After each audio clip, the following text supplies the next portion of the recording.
नमस्ते, प्रणाम। मैं रीता मौर्य। मैं अपने रीता सुनांजलि लोकगीत यूट्यूब चैनल में आप सभी का स्वागत करती हूँ। दोस्तों, मैं आज अपने चैनल पे पहला वीडियो होली का बनाने जा रही हूँ।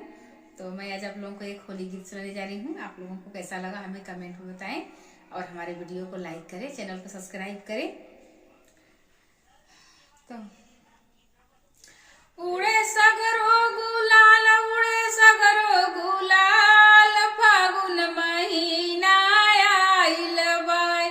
उड़े सगरो गुलाल, उड़े सगरो गुलाल, फागुन महीना आइल बाय। शिवजी के मन भाए फगुनी बायरिया, फगुनी बायरिया हो फगुनी बायरिया। गौरा के संग होली खेले फुलवरिया, खेले फुलवरिया हो खेले फुलवरिया।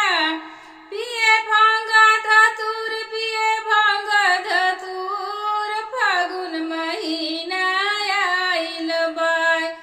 पिए भांग धतूर, पिए भांग धतूर, फागुन महीना आइल बाय।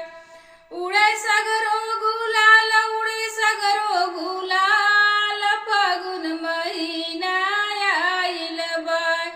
फागुन महीना आइल बाय, फागुन महीना आइल बाय, फागुन महीना आइल बाय।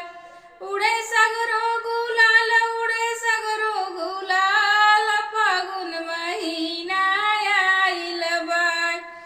गोपियन के संग होली खेले कन्हैया, गोपियन के संग होली खेले कन्हैया।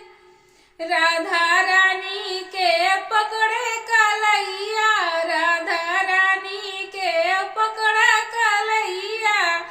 बजे ढोला मृदंग, बजे ढोला मृदंग, फागुन महीना आइल बाय। बजे ढोला मृदंग, बजे ढोला मृदंग, फागुन महीना आइल बाय।